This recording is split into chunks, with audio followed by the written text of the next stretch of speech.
All right. Let's get to the Sixers Celtics Okay. thing. Great series. I mean, it was a fun series. It's the only game 7 we've gotten so far, right? Uh Golden State and Sacramento had a game Oh yeah, 7. that's right. They went to The game 7 as well. Curry 50-pointer. That's right. Oh yeah. Okay. So we've only had one other game 7, but no, this was a fun series. I enjoyed it. It was fun. We had two stars on different teams that had very big ups and downs. Yeah. I'll start off with Jason Tatum. Looked lost in a couple games, like couldn't buy a basket, and then in the fourth quarter of one of them just happens Game to be the 6. guy. Yeah, game 6 where they're on the ropes.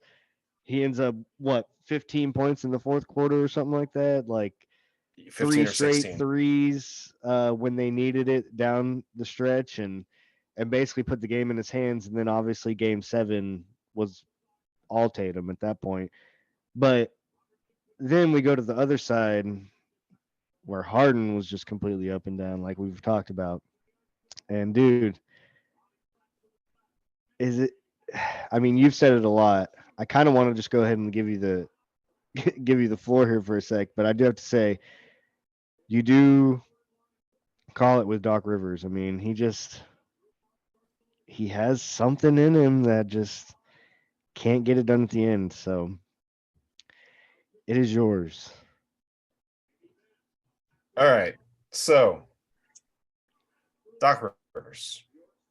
And I don't know necessarily that there's anything in this series that Doc Rivers could have done any better. I do think he actually probably overall outcoached Joe Mazzulla on the other side, which doesn't speak well to Joe Mazzulla. But Doc Rivers in game 7s, he is 6-10 in his career in game 7s. Doc First, point out the Rivers, fact that he's been to 16 of them, which right, is a isn't a good ton. thing to begin with. You want to know why he's been to a bunch of game 7s? Here's his record in games where his team has the opportunity to move on to the next round. So elimination games. It's games where either he's about to be eliminated or he has a chance to eliminate somebody else. His record in those games, 17 wins, 34 losses. Jeez. That is Jeez, jeez, a jeez. that is a 33% chance to win a game. That is the equivalent of winning 27 games in a regular season, an 82 game regular season, of going 27 and 50 whatever. Like it's a top 10 lottery team, top 5 lottery team. That is Doc Rivers with a chance to win a series or to lose a series. Elimination games. He's blown, I think, three, maybe 4 actually. I should have looked it up. 3 or 4 3-1 leads. He's been up 3-2 like 8 times and given it up. Been up 2-0. He's been up 2-0 multiple times and lost the series. If you are a team that wants to win a title, that thinks you have a chance to win a title, I can't take you seriously with Doc Rivers as your head coach. I've been saying this for a long time. He was named as one of the 15 greatest coaches in the history of the NBA. I'm not sure if he's one of the top 15 coaches in the last 20 years, to be honest with you. Perfectly honest Yeah. with you. Now, regular season, he is good. His teams are always good. Now, a lot of that's because he has this reputation of being such a great coach that he ends up getting these really good teams, these really talented teams that can win in the regular season at a high rate, which allows him to get up to these leads and then completely shit himself once he gets into these big leads in these series. And even in games, there was a game again. There was a season where they played the Rockets in the playoffs. They're up 3-1. They're up 20 in game 5. I think it was game 5. Maybe it was game 6. I don't remember. But they were up 20 No, it in a was game game. 5. I think I And remember that. Yeah, the Clippers. Yeah. they're up 3-1. Clippers Rockets. They're up 3-1. They're up 20 in the game. James Harden has come out. Like the Rockets are basically conceding. They're like, hey, the season is over. And the Rockets come storming back and win the game without James Harden even on the floor against the Doc Rivers led team. And then they came back and won the series.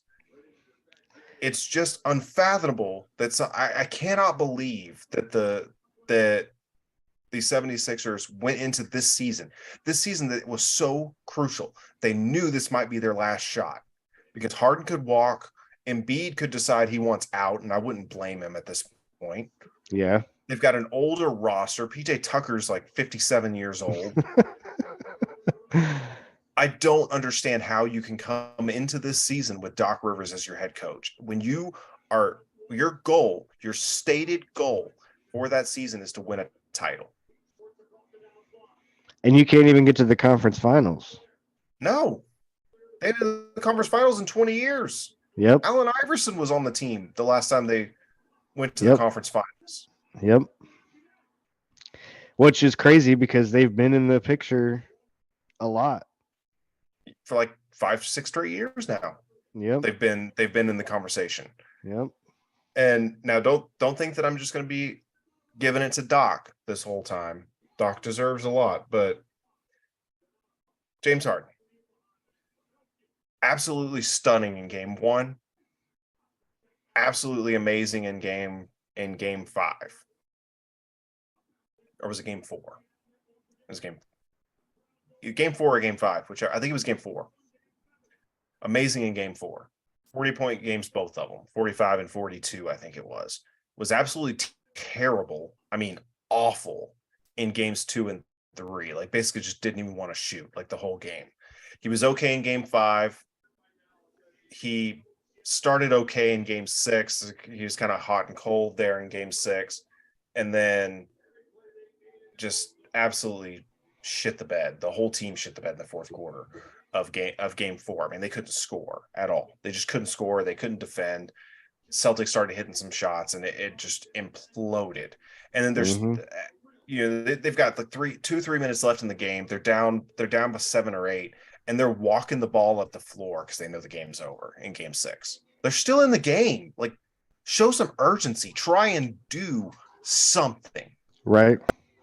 And they're not. And it's a reflection on Doc. It's a reflection on Harden. It's a reflection on Embiid and the leadership of that team. You know, Embiid had a terrible series. He just did. It was awful. He was so bad in this series compared to what he should be. I mean, at one point, MVP. He's getting stuffed by another 57-year-old in Al Horford. To the point where PJ Tucker has to come over and get in his ear and start telling him, like, hey, you know you're better than this guy, right? Go be better than this guy. Yeah, I don't know what it was, man. Something was weird because he was not MVP Embiid during the series. It just seemed weird. You thought he would have a game like Harden at some point. At some point. But he didn't. At some point, but no, it just never happened. Embiid, so regular season, Embiid averaged 33.1 points per game in the regular season. In the playoffs, that average has dropped to 23.7. It's the largest drop off in points per game from regular season to playoffs for an MVP from that season. Ever. Jeez. Nobody has ever dropped off that much from during an MVP season. Not even James Harden, when he was winning MVP, scoring almost 40 a game, and went into the playoffs, he was still averaging 30. It boggles the mind. How do you get 24 points? We haven't even gotten to game 7 yet. I'll get to game 7. And they were actually getting some good stuff out of Maxey and stuff. Like, yeah. And they Maxey couldn't had capitalize on it. Yeah, Maxey had a good series. I think he had to have averaged 20. I don't know if he averaged 20. It was high teens, I think it was. But let's do game 7 real quick. Game 7 was awesome in the first half. It was so much fun in the first half. That it was one of the more entertaining halves of basketball. It was close pretty much the whole time. Both teams were taking haymakers and giving. Yeah, it looked like we were going to be down to the wire. Yeah, I thought this is turning into an all-time game 7. Yep, I agree. In the first half. And then Philly comes out, they're down 3 at halftime. They come out, they hit a 3 to tie it right at the beginning of the third quarter. And then the wheels just fell off completely. And Philly didn't score from the field again for like 10 minutes. In game, not real time, in game minutes. They didn't score for like 10 minutes outside of free throws. Yeah, I think it was like what, a 16-0 run or something like that. It was a 28-3 run. Jeez. 28-3 run in the third quarter. Like this was why a close game. Why are the Falcons taking straights? What? 28-3? Falcons? No. Yeah. That's what it was. 28-3. That's it's a insane. special number in sports. They end up losing the third quarter 33-10. The Celtics went 7 of 10 from 3. And these shots were wide open. Like I think this was probably the worst or most disastrous game 7, like third quarter kind of thing. The only one that I can think of that might be worse is when the Rockets missed 27 straight threes. Yeah. That like those two are on a level with each other. What's the common denominator? James Harden, who had 9 points in game 7. 9. Embiid only had 15. So your two best players combined for 24 points. You know who got more points than either one of them?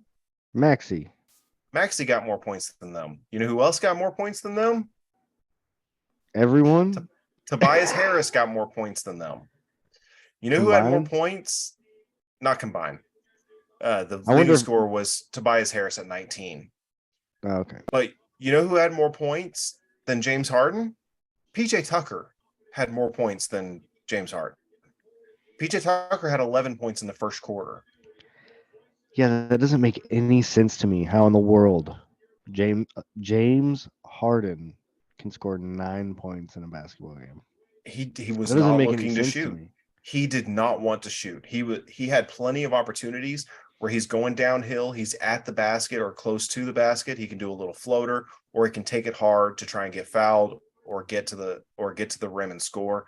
And he was passing it out every time. I think it was game 5 when he balled out.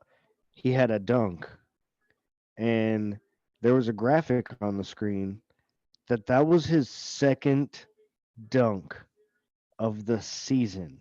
Yeah, he doesn't dunk. Why? Why in the world are you not getting to the rim? You're one of the best people at getting to the rim. Yeah, you can shoot threes. Yeah, you can shoot. But what made you so good in Houston was you were also getting to the rim and getting to the free throw line. Yeah, they took away some of your fouls. Like, they're not calling them anymore. So what? Keep going in there. You made the basket half the time anyways. Drive. If you have 9 points in a game, drive. The first thing they tell everybody, if you're struggling to shoot the ball, get to the rim. Get to the rim, because then you're either going to hopefully make one and start seeing the ball drop, or you're going to get to the free throw line and start seeing the ball drop. Some way, somehow, you got to get the ball in the basket. 9 points is just absolutely uncalled for. It's ridiculous. If you can't hit threes and you're not willing to go at the rim, a lot of his points in the two great games that he had were from the mid-range, and he just completely did not even try a mid-range game in this.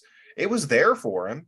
There were multiple opportunities when he's driving in, especially later on in the game once the Celtics realized he did not want to shoot, that he was not going to get to the rim. He was going to pass out of it every time. So everybody stayed home. Nobody was crashing to help defend against Harden because they knew he was passing out of it. They didn't And need that to. doesn't make any sense to me. And so all you have to do then, if you're James Harden, is either go to the rim or put on the brakes, pivot out, and take a mid-range shot. It's there. It was there the whole night. You were wide open the whole night in that shot. You could have hit it every single time. Do that. Do something. Be aggressive. Try to win the game. Right. That's he wanted insane, no dude. part of it. Wanted That's no crazy part to of me. That is crazy to me.